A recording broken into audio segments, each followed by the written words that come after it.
Live. So I am grateful that you're here, and I'm sorry you're right behind the. We have this perfectly positioned. Now this is out there in virtual land. This is the best that we can do, given the overhead lighting situation. So hopefully we're lit enough for you to see us, and definitely that you can hear us, and so I'm looking forward to seeing someone come online to say that they can see and hear me, but that's okay. So I will just wait.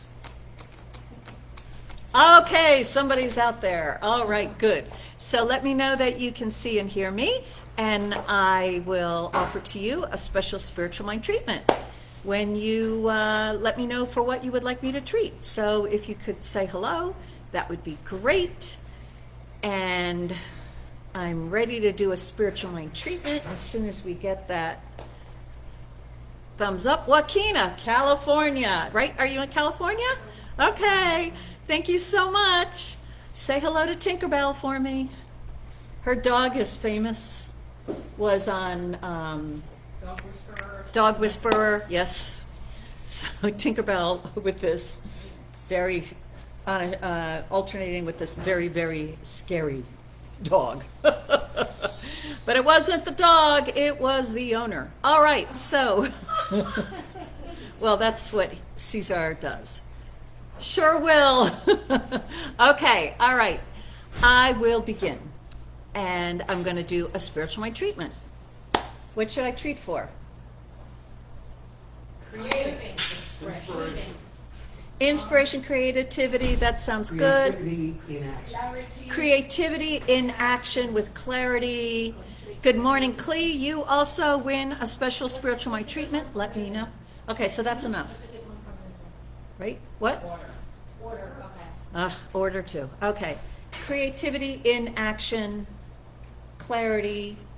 Wait, what was the other one? It was a good one. Love. No more. What you already said. Order. Inspiration. That's okay, good. All right, so this word is being spoken for each one.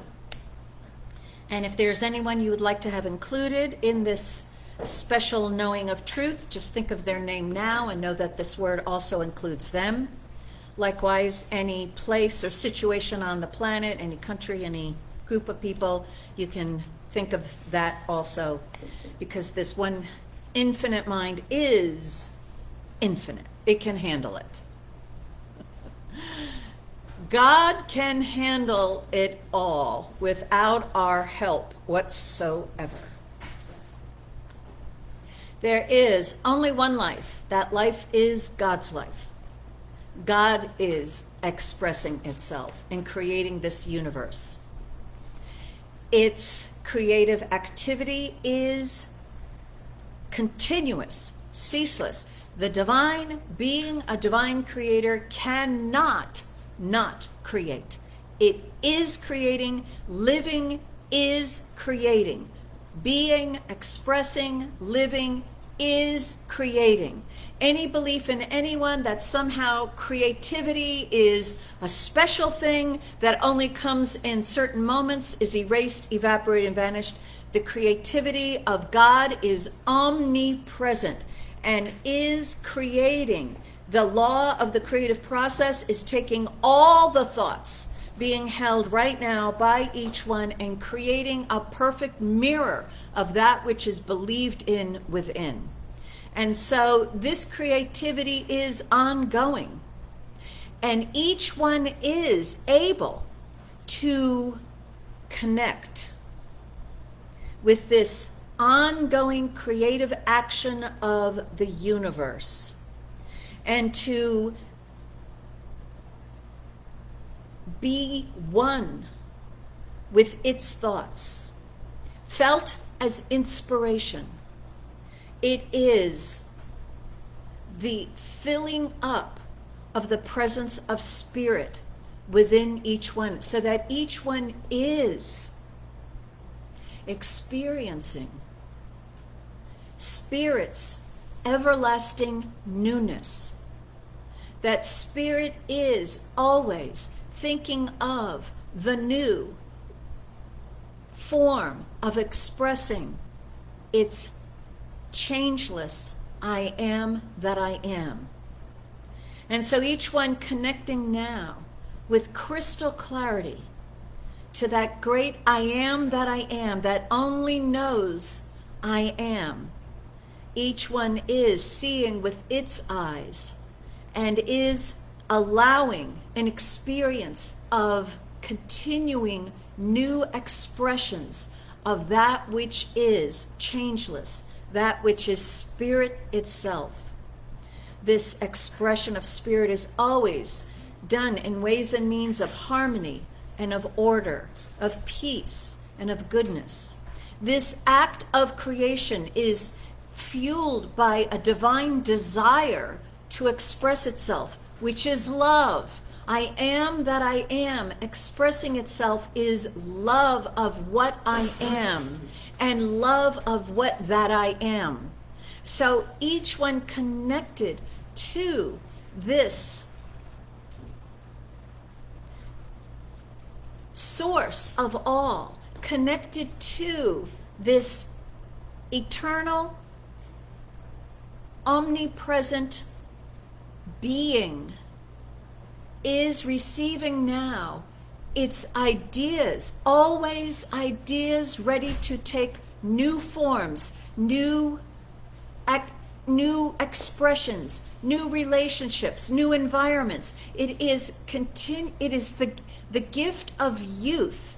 It is unchanging newness experienced by each one, so that each one is now looking at everything in his or her world with fresh eyes, with the eyes of Spirit, with newness. And each one is impelled, compelled, and propelled by this surging within of newness and that desire to express, to take action, to be a complete participant and cooperator with the ongoing activity of creation, so that each one is fully engaged with using these gifts and materials that life has given: body, mind, substance, heart, attention, hands, and relationships. Each one is using all this life that has been given to create something, to be a part of it,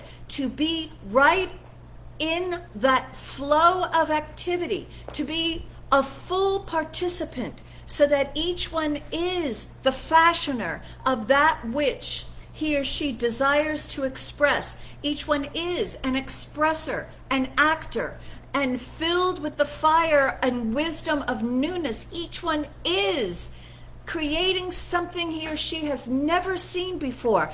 With the action, each one is fully engaged and fully accepting the ceaseless motion of the universe, the activity of the universe. All the activity of the universe is the activity of creating. There is no other kind of activity. There is no stagnation. There is no blockage. There is no lethargy. This entire universe is moving, alive. The moving, and the movement is living, creating, and that is present with each one. And so each one is now motivated, inspired, and accepting as well as embodying the activity of creating in his or her life and experience. Looking at all things new, creating all things new, looking at everything with new eyes, clearer eyes, eyes that see with love, eyes that see with joy. And in this divine perspective, seeing all that is, each one is a participant in the onward forward movement of the universe, moving from good to greater good in ways and means of goodness. Each one's actions are that movement of good to greater good, so that each one is fully engaged, fully committed, fully participating, fully embodying the gift of life, living itself in fact and form, and again and again and again, but always something new, newer, more marvelous, more wonderful, more, and in human realm, creativity is omnipresent, so that each one is creating something that he or she can see. Each one is creating the expression of that life that he or she is living. Each one is creating that expression of life that each one is living. I am that I am is the activity of each one. And each one is claiming it and claiming that I am for themselves, and peopling their world of expression with harmony, with love, with newness and goodness, with joy and peace, with order,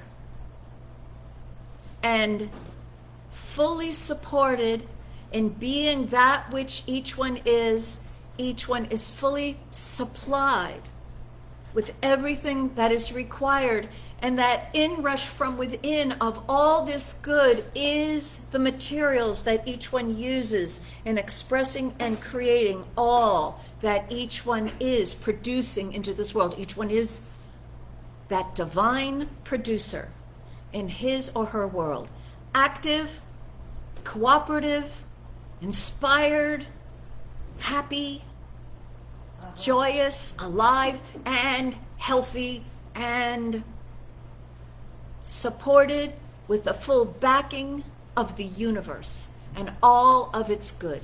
I am grateful that this word is the truth. I release this word to the law, grateful it's done, and together we agree by saying, and so it is. Okay, so people like that one, huh? All right, good. So, hello, Raul. Good morning. David, good morning. Kathy's here, too. Okay. Well, we're ready to move forward. All right. All right. So, Reverend Rich is here doing double duty this morning. So, let's listen to him sing.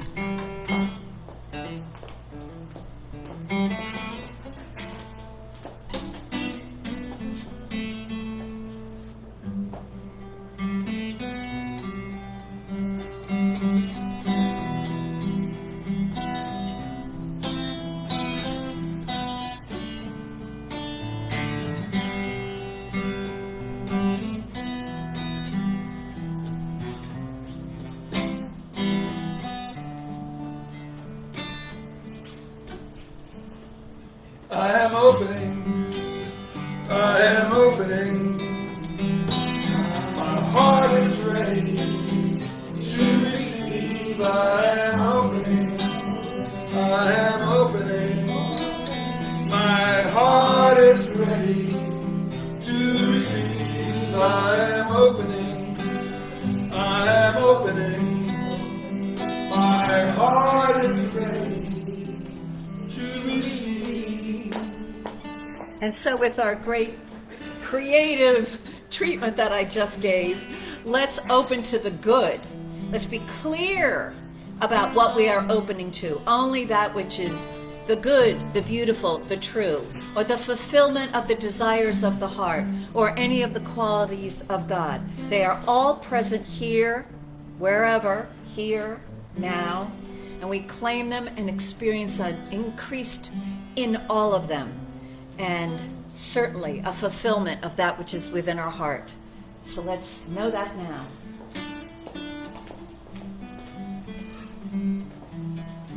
I am opening, my heart is ready to receive. I am opening, my heart is ready to receive. Are you opening? Yes. That's what we're here for, right? All of us. For opening. And So, I'm Jon Heron. I'm a practitioner here at the Center for Spiritual Living, Princeton. And I'm here to give the welcome this morning, and I think that the welcome has already been given. If you actually engaged with that thought, I am opening, then you are welcoming yourself here. I was thinking while Reverend Karen was giving that wonderful treatment, how we use the word God, and you'll hear it a lot. It's a tough word sometimes. I think the first few years I came to this center, every time I would hear Reverend Karen use that word, my brain would go, yeah, we got to retranslate that one, because I grew up, as many of us did, with the concept of God as an old white man in the sky someplace, right? And not that I ever believed in that, but it's so much a part of the culture, right? And so I was thinking, I came across this yesterday, and I thought, this is a great way to emphasize that welcome and what the science of mind really stands for. What's the core of the teaching? What's the meaning? What's our meaning of God? And I'm sure it's individual for each one of us, but this is a great story I came across, and it's in the book called This Thing Called Life. So let me read it to you. Imagine a fish being told that he's surrounded by water, but not quite realizing what this means. We can imagine such a fish swimming north, south, east, and west in search of water. If we think of this fish as a person, we can even imagine him or her looking up the books of fish lore, studying fish psychology and philosophy, and always endeavoring to discover just where the waters of life are and how to approach them. Perhaps some wise old fish might say, it has come down to us through tradition that in ancient times our ancestors knew about a wonderful ocean of life. They prophesied a day when all shall live in the waters of life happily forever. And can't we imagine all the other fish getting together, wiggling their tails, looking wise and mysterious, and beginning to chant, "Oh, water, water, water, we beseech you to reveal yourself to us. We beseech you to flow around and through us, even as you did in the days of our revered ancestors." Isn't that what a lot of us do, right? As a matter of fact, we are in the water of infinite life, as the fishes in the ocean. The spirit of life is all around us, flows through us. It permeates everything. It is the essence of all form and flows through every condition. And yet we're still looking for it. What we look for, we unwittingly look at, but fail to recognize. Right? And that's sort of, for me, some of the basis of this teaching, how easy it is to walk around in the world and there's that and it's separate from me, right? And read wonderful books by Ernest Holmes or by whomever and think, oh yeah, I have to achieve that, right? And so the Center for Spiritual Living, Princeton, exists to welcome each one of us to the truth that we are already there, right? When we come to the place where we're ready to let go of the things we bring in from the world around us and just recognize that infinite blessing is present right here, right now, always, no matter who you are, no matter what you do. And so that's sort of our goal here at the Center for Spiritual Living, Princeton.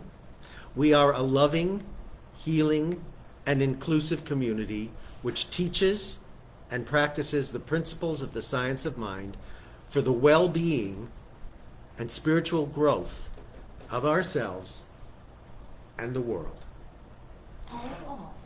And so, no power on, always on. Don't say no to it. Oh. Sorry.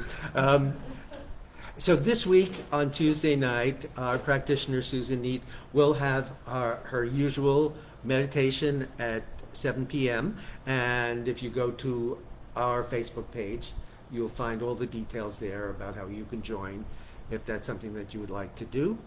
And so again, we welcome you. The Science of Mind is the welcoming of each one of us to the presence of a higher truth within us that's already present. And hello to all the little fishes out there.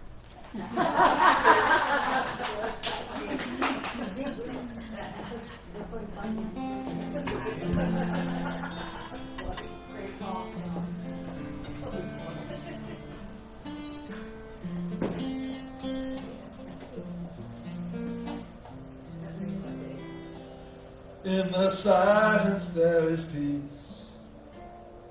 In the silence there is unspoken joy. In the silence there is release from a world that's full of chaos and noise. So I wait in this precious moment when I hear all that never has been said. And right here in this holy silence I find God, I find myself, I find God, I find myself. In the silence there is peace. In the silence there is unspoken joy. In the silence there is release from a world full of chaos and noise. So I wait in this precious moment when I hear all that never has been said. And right here in this holy silence I find God, I find myself, I find God, I find myself.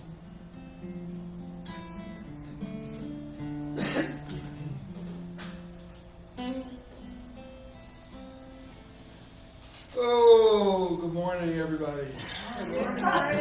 So I was counting. We have 7 practitioners of various sorts in this room. We have a couple of minister practitioners, other practitioners, and we're talking about responsibility today. And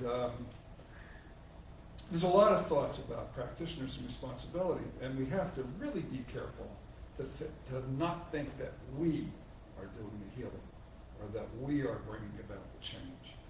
That it is solely our responsibility just to know truth, just to see truth, just to realize that through the clouds, that sun of truth is shining, no matter what it appears to be. And I'm going to read some wonderful words by Ernest Holmes. But the other morning, I had a lot of stuff going on in my life, and I woke up. Usually I wake up 2:30, 3 o'clock in the morning. It's like, my mind is, attacking me. And so I get up, and I have a chair that I sit in, and it just came to me in just the most wonderful way that through the layers of all the things that I think I am, I have all ideas about myself. I have ideas about my childhood and being this, being Irish and then drinking too much at one point in my life and doing this and that. So I have all this kind of stuff. And it came to me that, and we talk a lot about our authentic self. I hear that a lot. I read it on Facebook. People talk about their authentic self. And I got angry and I gave them the piece of my mind because that's my authentic self speaking. And I don't really think it is your authentic self to do that. I think it's a layer of personality. And we have lots and lots and lots of layers of personality. But underneath all that is that golden glow, is that diamond in our soul. And even when we think of ourselves as a lump of coal, that diamond is shining inside of us. And that's what I felt that morning. And I had maybe a half hour or 40 minutes of just this incredible bliss. And the next thing I know, the alarm went off, and there I was, back in the race. But that's what we need to do as practitioners. To sit there, and when someone's telling us their tale of woe, they're this and that, and I've got this and that symptom, and blah, blah, blah, and yak, yak, yak. And it's all very true in their experience. But we know that it's not true in the experience, in the experience of reality with a capital R, that there is only truth. Ernest said, it is the practitioner's business to uncover God in every man. God is not sick. God is not poor. God is not unhappy. God is never afraid. God is never confused. God is never out of its place. The premise upon which all mental work is based is perfect God, perfect man, perfect being. First perfect God, then perfect man. There is a spiritual man who is never sick, who is never poor, unhappy, never confused nor afraid, who is never caught by negative thought. Browning called this the spark, which a man may desecrate, but never quite lose. These are the tools of thought with which a practitioner works. Where does the practitioner do this work? In their own mind. Never anywhere else. Always in their own thought. A practitioner never tries to get away from the mind within. We are practicing scientifically when the mind refuses to see the apparent condition and turns to the absolute with a capital A. A scientific treatment cannot be conditioned upon anything that now exists, upon any experience less than perfection. In treatment, we turn entirely away from the relative, entirely away from that which appears to be. We might begin a treatment with the statement, with God all things are possible. God can find a way. We might say, they that dwell in the secret place of the Most High, etc. It does not matter so much what one says, it is what one believes. When that one says, if that counts. He must believe, if he is going to be a successful practitioner, that their word is the law of that whereunto it is spoken. So, practitioners, and I need a mirror to be talking to myself. When these things, when the storms come about, there is always that light of truth shining, and it's our job to know it. Period. And the rest is taken care of. That's not our responsibility, but our responsibility is to know that truth. And let me finish up by saying we're all practitioners. Mm-hmm. Some of us are licensed, and some of us are just the most wonderful practitioners that ever lived because they know the truth.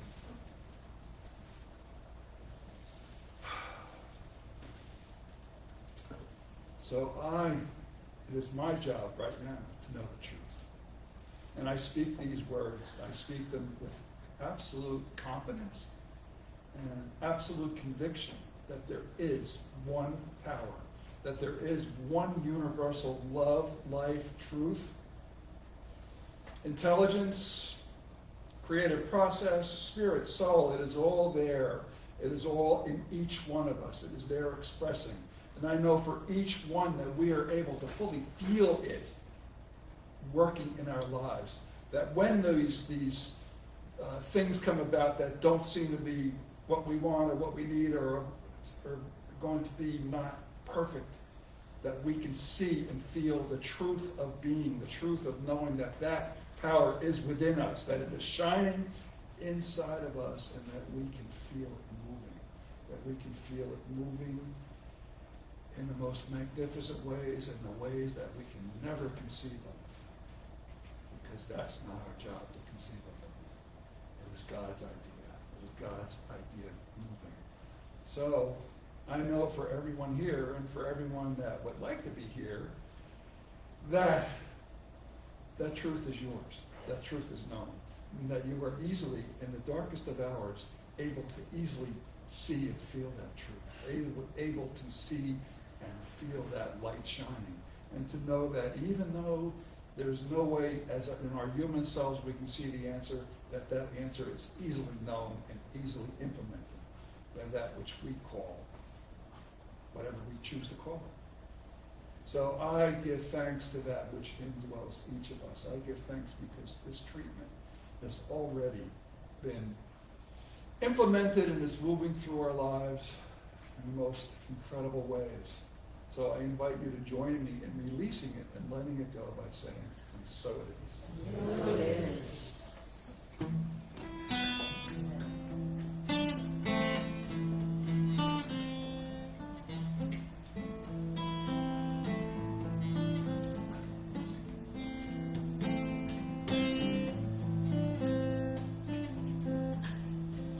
Many prayed along the way. They don't stop to wonder what the world is coming to. They let something higher reveal the way to greater love. Oh yeah, so the world is telling me, sing of liberation to the ones who are not free. Love can take us higher, reveal the way to higher love.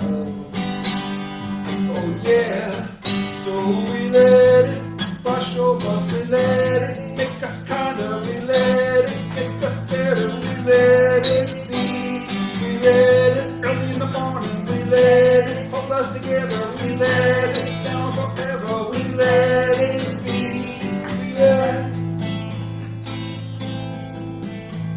With some crying along the way, walking through this sadness, a world that needs love can take us higher, reveal the way to greater love. Oh yeah, through the truth is telling me that we can answer to all humanity. You stay inspired, reveal the way to higher love. Oh yeah, so we let it. We let it make us kinder, we let it make us better, we let it be, we let it early in the morning, we let it hold us together, we let it down whatever, we let it be, we let the love wash over us, as we let it be.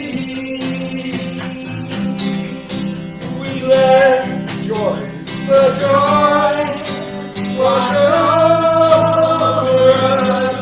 Yeah, we let it be. We let the peace wash over us. Yeah, we let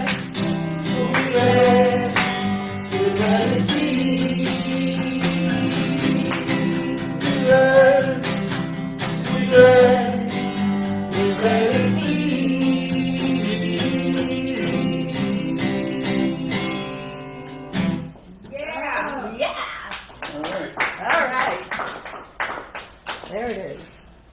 All right, it's me now. Okay. It's me, yeah. All right, so a couple little more announcements. Next Sunday, we are, as a spiritual community, celebrating the life of our beloved practitioner, Irene Pierce, who passed over, made her transition a number of months ago, and a lot of us were able to be present at the memorial, the funeral service that her family hosted, but as we like to do with someone who's a member of our community and has touched our lives in so many ways, we like to celebrate it here. So that will be in person as well as virtual. So even if you haven't known Irene, I would recommend that you come, because the one thing about celebrating someone's life is one of its purposes is, well, there's three purposes there. The first one is to actually experience the love that that person expressed in their lives. And we feel it by all those who are drawn together. You can actually feel it. It's palpable. And you feel it much more intense in yourself. And so that's to be celebrated, as well as celebrating all that they accomplished in their lives, and to learn how to let that person go to their next plane of action, to let them go out of that physical presence in our lives. But the other thing that we always do, and I always get so much out of it, is we do some thinking about what life is, about what death is, about what transition is, what is this. And so with every memorial service that I've attended or officiated at, I always get somehow clearer about what life is, and I get more and more convinced that death does not exist. So if you'd like to have a little bit of that, feel free to come. We'll also record it so you can watch it later. And then for those of you who are here in person, for the next few months, we will be bringing from our office various items that we are ready to release. A couple of weeks ago, it seems like months ago, but I think it was only 2 weeks ago, our office was flooded by something that happened with our neighbor next door to us, and none of our stuff was damaged. However, the office is unusable. So we're letting it go, and we are releasing all those lovely little items that we had there. And so those will be here. If you come, if you see something that you like, feel free to make a donation and take that little piece of the Center for Spiritual Living Princeton home with you. And there it is. Okay, so that's my announcements. Our talk today is I Am Responsible. And I was listening to a talk given by Howard Thurman called The Radical Test. And I'm like, oh, I have to talk about that. And I've listened to his talk a couple of times, and I like, a part of me wishes, why don't you just write it down and just give his talk? It's so good. But, you could go listen to his talk. You don't need to be repeated. And he's just got a delivery that is just, I couldn't replicate it if I tried. However, it's very interesting what Jon was sharing, because in this talk, he actually talks about fish in the ocean. I was like, whoa, one mind. And what he's actually talking about God, the definition of God. And he had a very broad definition of God, which sounds very similar to what I believe. And he said about the fish, can you imagine fish being thirsty? They're in the ocean. Well, then how can we be thirsty?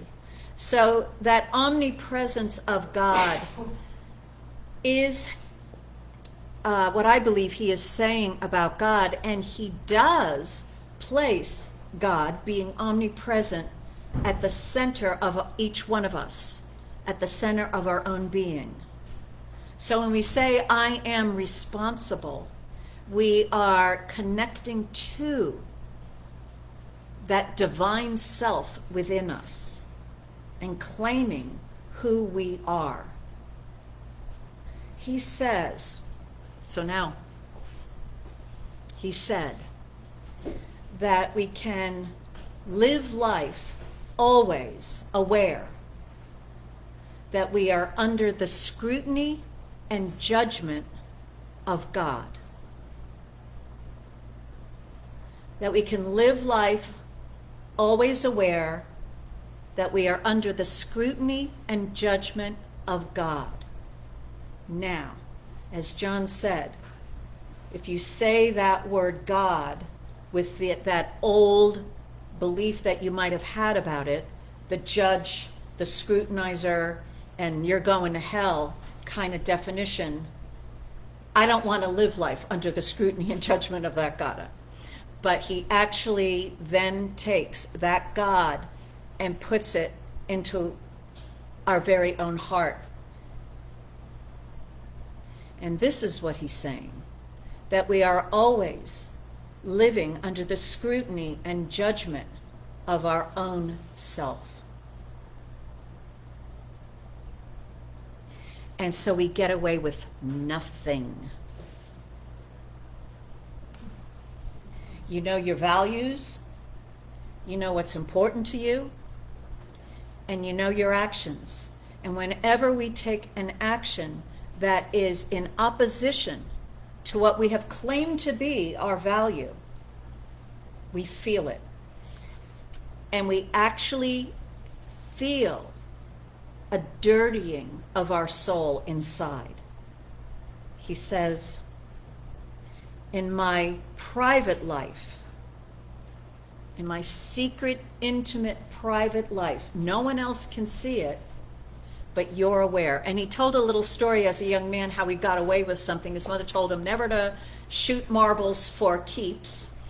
And he went off and he did it, and he won all the marbles. And when he came back into the house, his mother looked at him, and he knew that she knew. And for several days, every time she looked at him, he knew. And he finally broke down and confessed, all right, I'm sorry. And that's when he found out she didn't know. She didn't know. He was living under the guilt of his own conscience, right? He knew that he went in opposition to what he had agreed. And we do this. So when we say, I am responsible, this is the ultimate empowering statement of how we live our lives.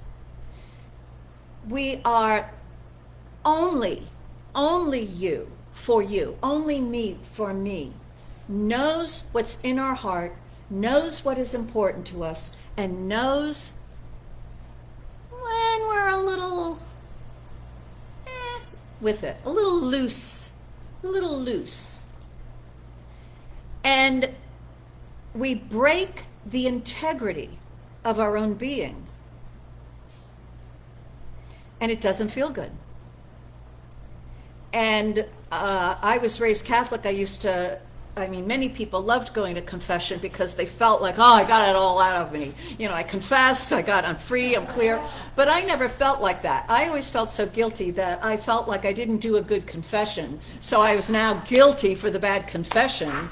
And, I never got relief. And my mother used to say that there was a portion of the service where you would pound your heart and you would say, Lord, I am not worthy to receive you, but only say the word and I shall be healed. And my mother said, but they never said the word. They never said the word. But so these feelings of guilt, these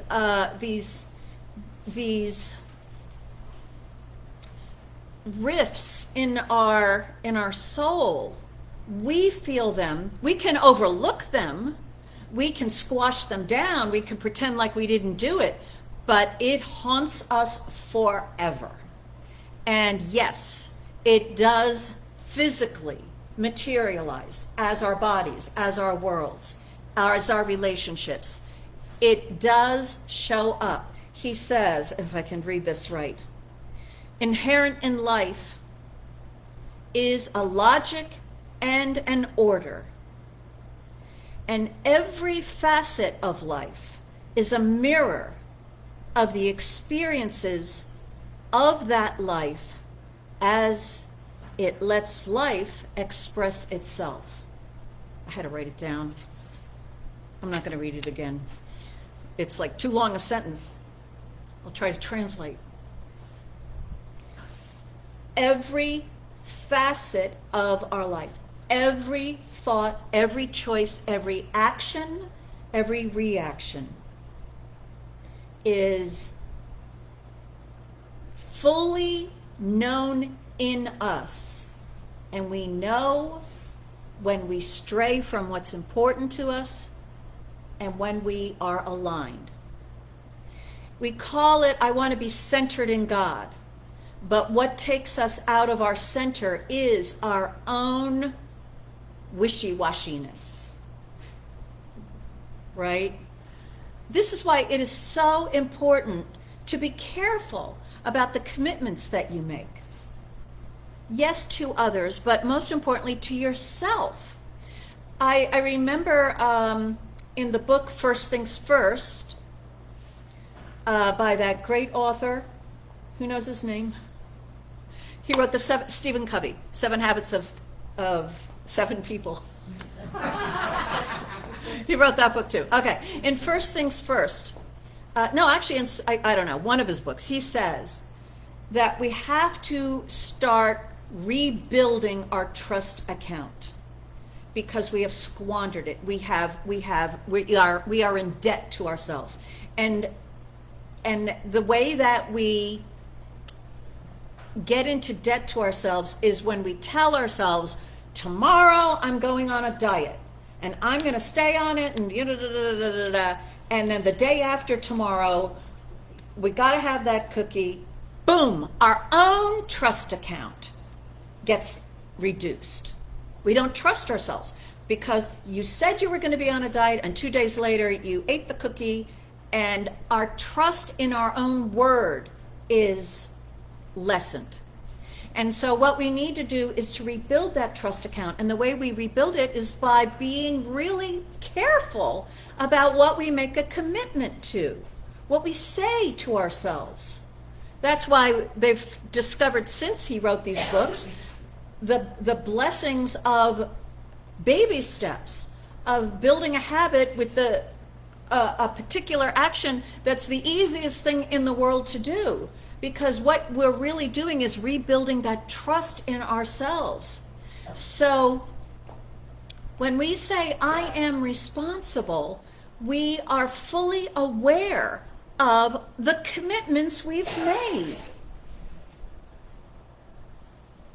Our higher self is always aware, but our conscious, all those selves, personality self that Reverend Rich was mentioning, all those selves, being aware of the commitments that we make. And so we don't make commitments here, there, everywhere.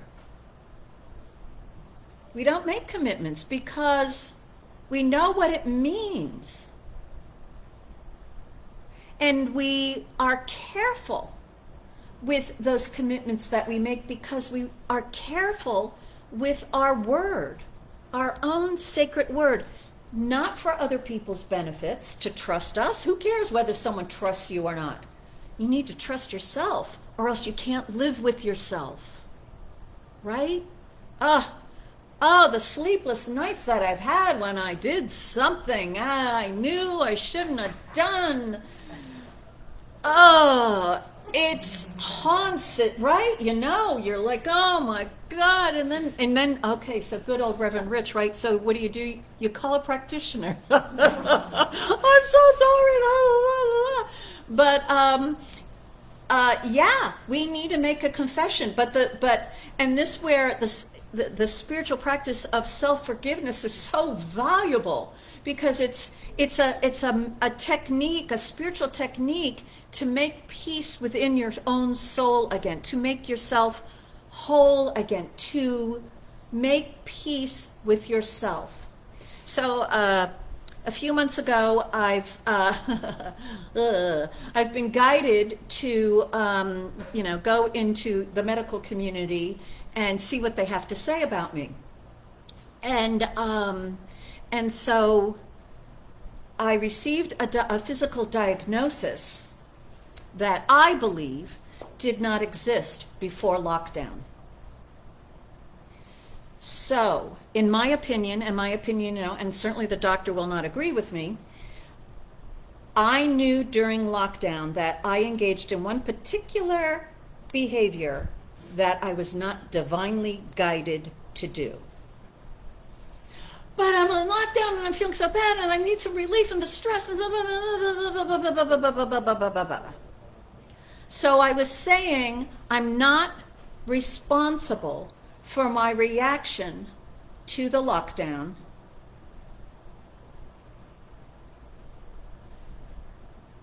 And when I got the diagnosis, I'm like, yep, you don't need to tell me. I did it. And the doctor, oh, the sweet, sweet doctor's like, no, you didn't. No, this happens to 97% of people. I'm like, but I'm one of the 3%. I know what I did, and I did it. I am responsible. Depressing.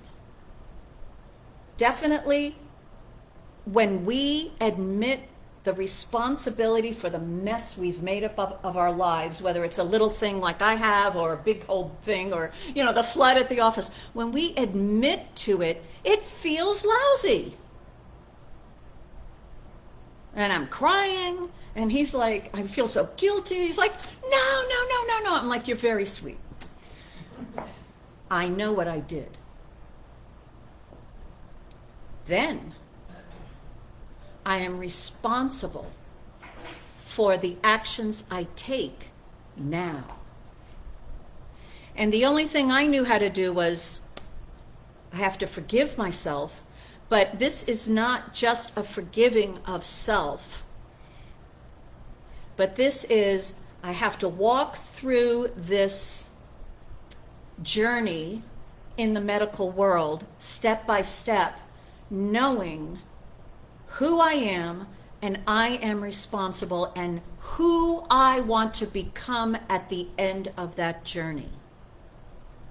And I wrote down an intention. It's like a whole paragraph.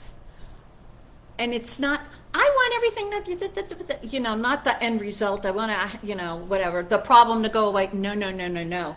I want every moment to grow in faith and trust that God is there. And I want to experience love and harmony as I move through each person I meet in the medical world. I want to be stronger in my I amness as I meet with each person who has something to say about what my body is doing and what they would like me to do with it. I want to be stronger in who I am, and I want to listen, follow completely, wholeheartedly in the divine guidance I am given. And that's who I want to become as a result of this process. That's living in wholeness for me. That's being honest with who I am. Yeah, I did it, and now I am doing it. I do it. I am a living expression of the I am that I am. And I am responsible. When we say I'm not responsible, and Howard Thurman brings it up, especially to the environment, nature, humanity, with all of its indifference, and the different ways that we are landed on this planet, when we say that we are not responsible for what we are surrounded by, it gets us off the hook and it makes us feel better. And I've had many people say to me, everybody gets that. It's no big deal. I'm like, not helping. Why does that not help? Because I am responsible for what happens to my life. I want to hear from those who have made that journey. But it is, right? It's so comforting and reassuring. He says reassuring to hear that, wow, that, that lockdown happened to everybody. That happens to everybody. Da, da, da, da. But what good old Howard Thurman tells us is we are responsible for our actions and our reactions. And the judge and the scrutiny is our own higher self, our own divinity within, our own God. We know when we are true to ourselves, and we know when we're,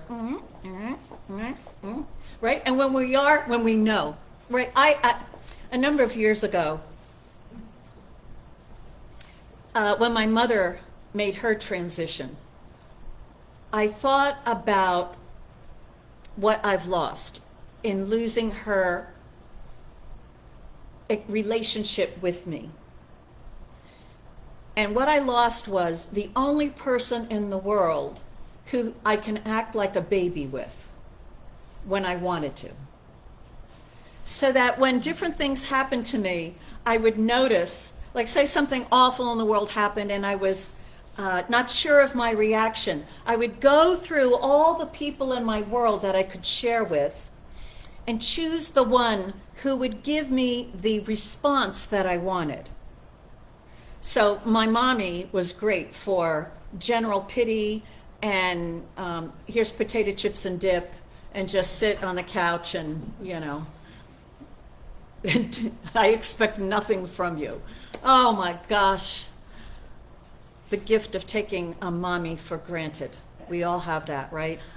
But the rest of the people in the world don't like that. So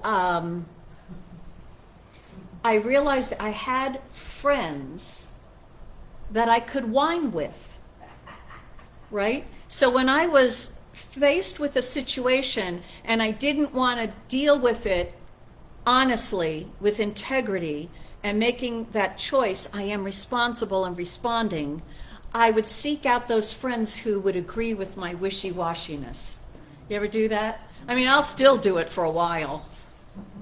Okay, I'm swimming with you over here in this little eddy where nothing moves. It just all sits there, it stagnates. But let's all whine together for a little while. But eventually, because I've been on this spiritual journey for so long and I've done all these talks for so many years, some of that's gotten in. And it doesn't last very long. And then there's a certain point when I want to be responsible and I have to think very carefully who I share with. Because I don't want to wishy-wash anymore. So I am responsible. He says, living is a great responsibility. Living alone is a great responsibility because we are hardwired to select values that are important to us, that ring true in our heart, and then we are, with no hall monitors, we are honor bound to be true to ourselves. And it's hard. It's hard. So many people disagree with us, right? And in my particular experience, I realized that so few people want to agree with me because then that would mean that they're responsible for their lives. And they don't want to go there.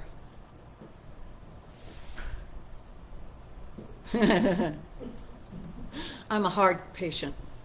So he says, at any moment,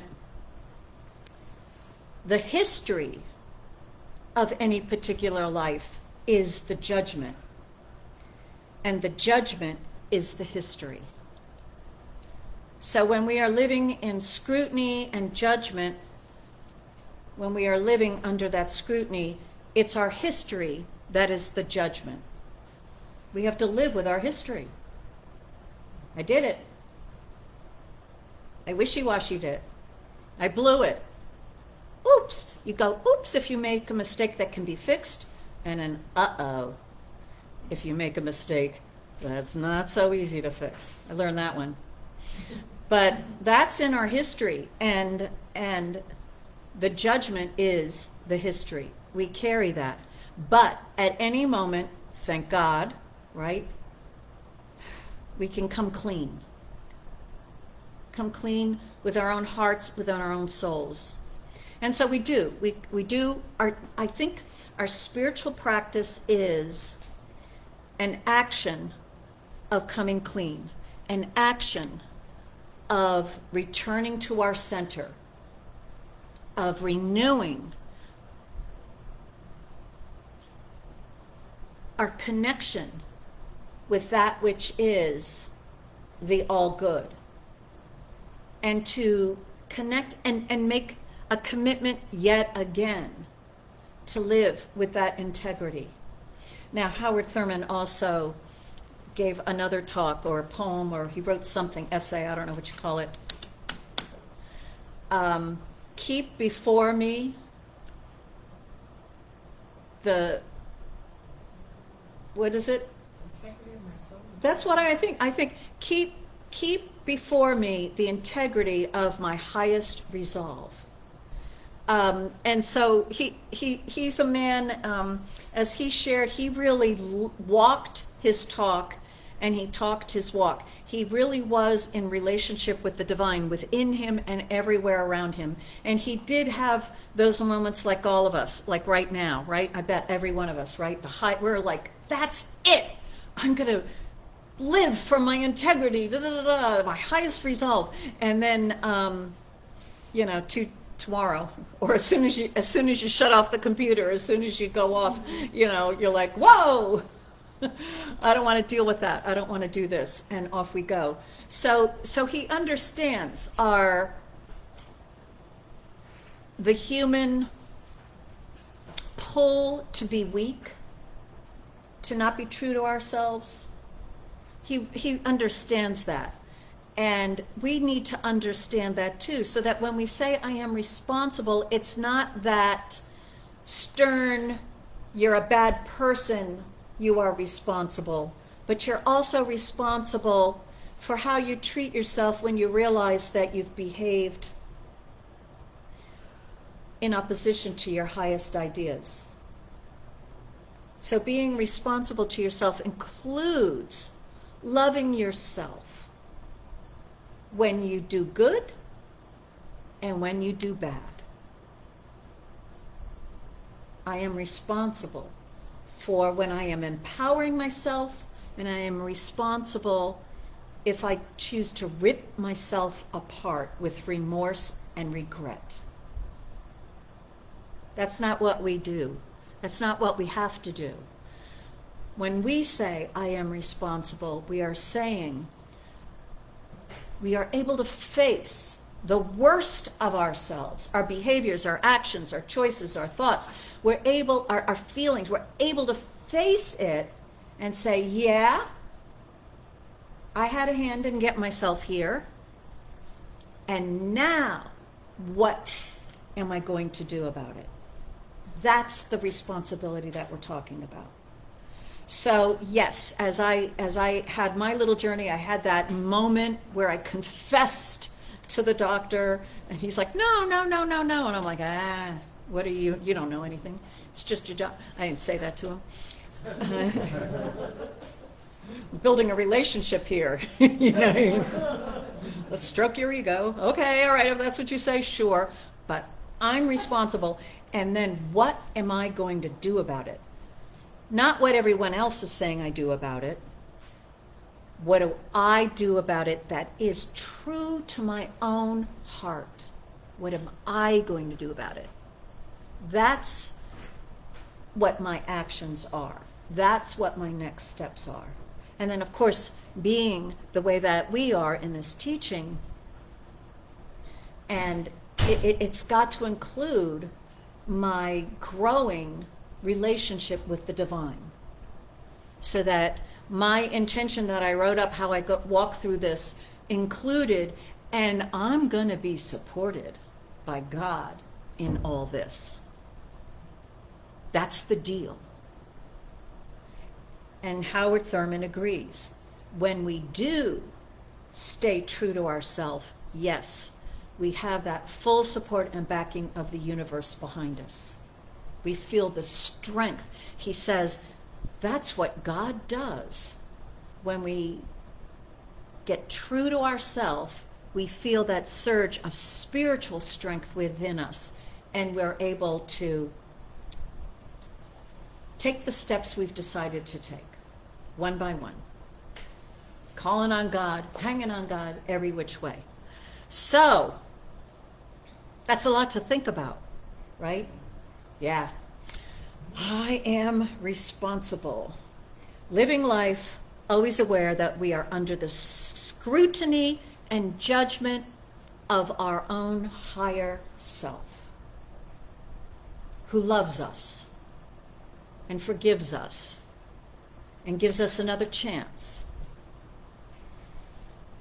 and takes care of us even when we didn't deserve it, and blesses us and kisses our boo-boos. And when we're done with that divine mothering love, we move out to those practitioners who are knowing the truth for us, right? And then we're ready to be responsible with our lives again. That's what seeing as a practitioner moment is really about.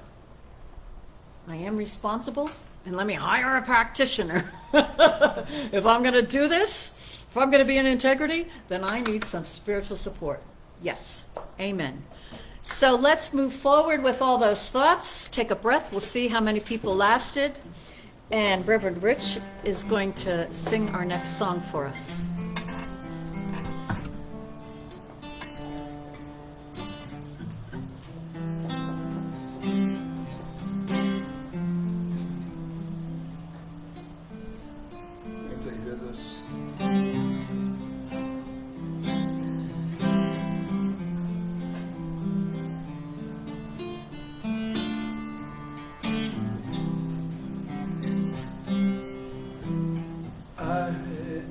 Responsible for who I am.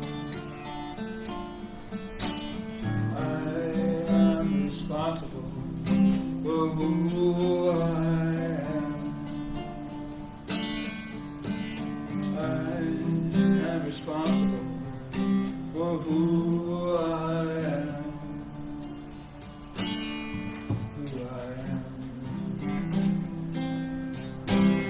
We are responsible for who we are. We are responsible for who we are. We are responsible for who we are. Who we are.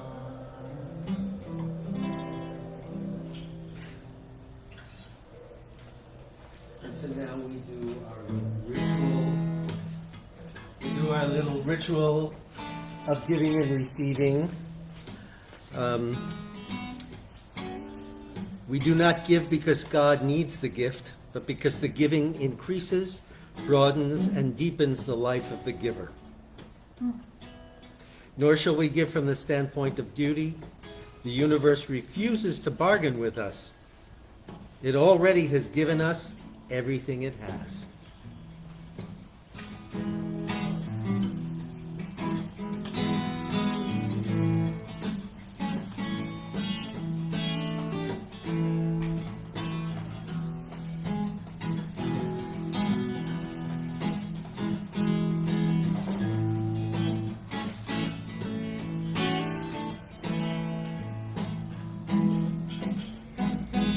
Grateful, grateful, grateful, yes, I'm grateful. Grateful, grateful,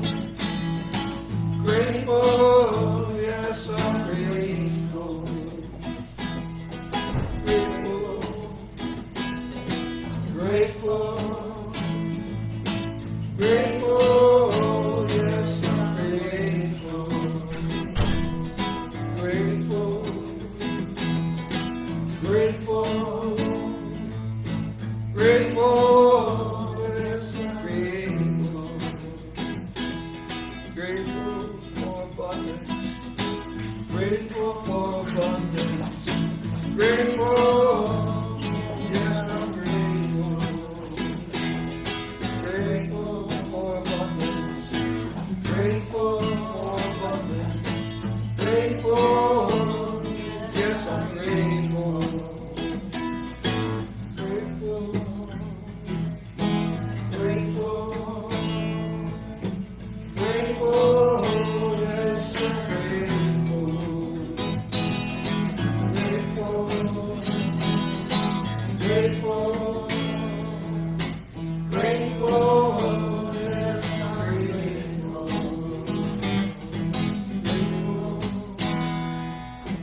Grateful, grateful, yes, I'm grateful.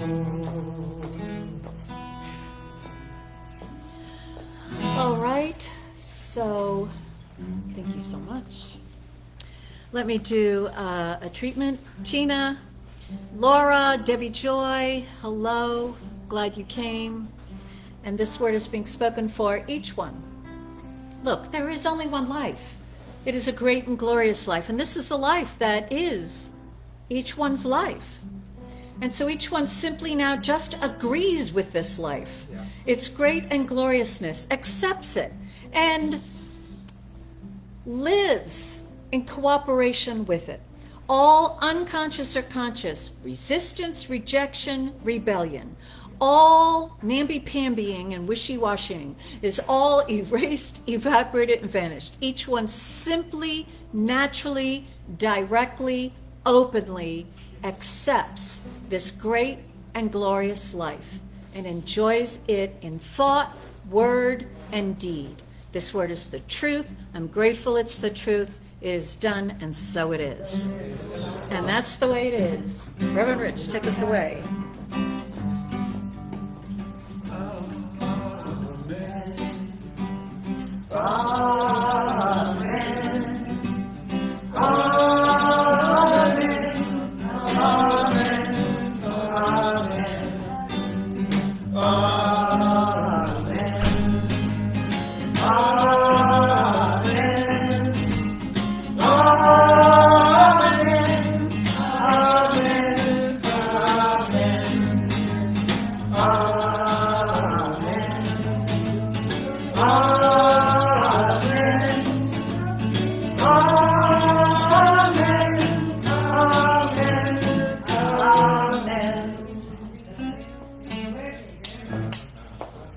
Ta-da-ta-ta-ta. And there it goes. All right. See you next week. Bye-bye.